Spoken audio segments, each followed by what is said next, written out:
Okay, so now that we wrapped up this preprocessor stuff, now let's actually solve this problem that we had earlier. And I'm going to delete all this. Okay, so the problem is redeclaring a couple things twice. Like if we included the character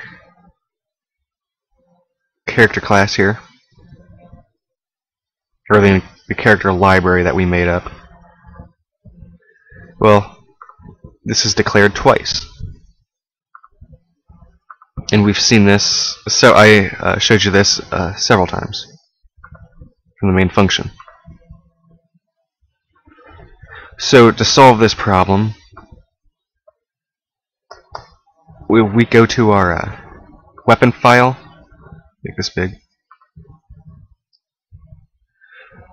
What we could do, we could say, we can define some. Let's go ahead and define something. And I'm going to say, I'm going to use an underscore, and I'm going to make mine capital weapons, capital weapon, and then underscore H. And the reason why I do this is because if I open up the IO stream, they follow the same type of format, and I'm just going to copy them, copy their little format because I feel like it. But you can call it whatever you want. Just make sure you remember it. We're going to define this. Now before, up here, I'm going to say if in def, if this thing is not defined,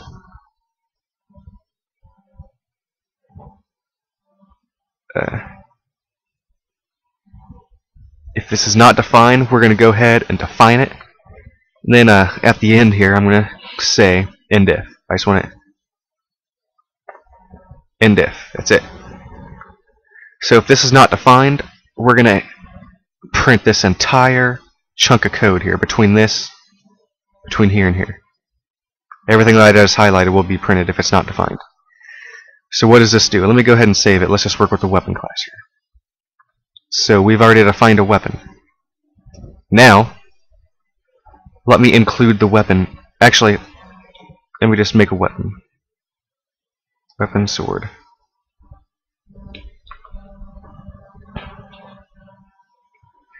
And it compiles. That's the only thing I wanted to show you. Is that it compiles. And we have a weapon. We have an instance of a weapon. Okay. What if I include this again? Remember the multiple compiling error that we have? Well, guess what? Weapon, this capital thing weapon here is defined already. And we're putting this code here again. Now watch what happens. Well, why does it compile even though we included it twice? Well, if we look back at this thing here, this thing is already defined. So it's going to skip. This happens to be true, so it's going to skip. This portion's not true because if it's not defined, well, it is defined, so this is a false statement. So it's going to skip everything from here to here. So just to show you what it would look like, recall what the I just copied it. Recall what the include does. It just takes the entire code and pastes it over, as if I did this. I took all this garbage and pasted it over this one here. Now I'm going to do the same thing again. Copy and paste the same exact code. Well, guess what? So let's check. Is this not defined? This is true. It is not defined. So we're going to go ahead and define a weapon underscore H. Then we're going to execute the code. Well, in the pre-processing, well, this happens to be false now because we already have defined it. So we don't need to redefine it again.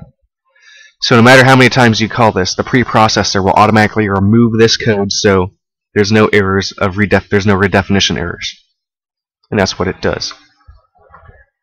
So let me go ahead and undo those. So we have the two weapons here. So we can do the same exact thing to the character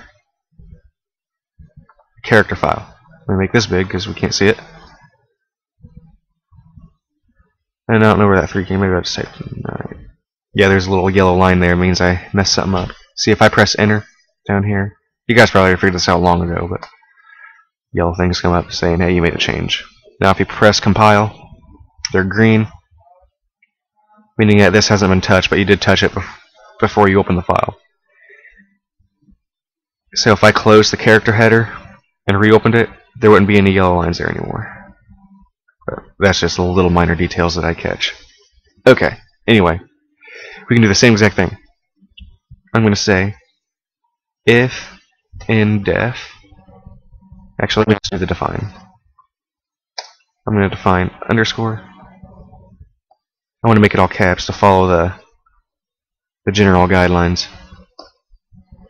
We're going to define it. Okay. And then I'm going to go up a notch, or up a level. If in def space underscore.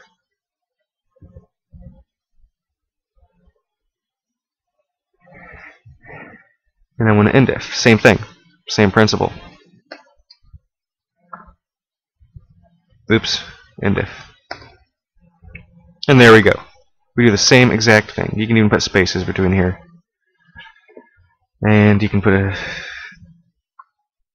space up here. That's what I do. So. Okay. So that's what's going on. Now we solved the problem.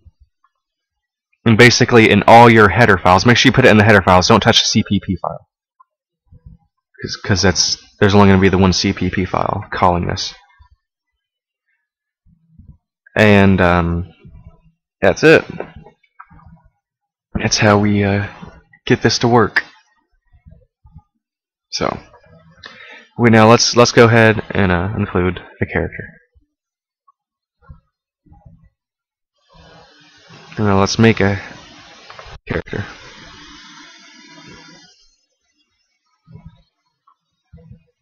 And let me delete this thing. We don't need this garbage anymore. We're done with that pre-processing silliness, but we're still going to need it when we make header files with our characters. And we need a semicolon. Now let's run it and see if we get any errors. Alright, we don't get any errors. Okay, so that's the end of the lesson. I don't have any more to say about this problem. We solved the problem by using these pre-processor commands. If not in definition, we're going to define it. Hopefully you got a better understanding of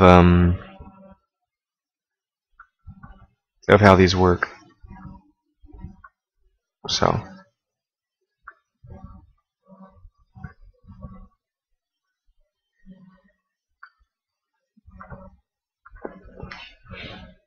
And that's the end of the video, so I'm going to end the video now. And I'll figure out what we're going to be covering next. We're going to be... Well, actually, we'll see if... I'll see what we have to go over next. I want to make sure I covered a couple things, so... Alright, I'm going to end it this time.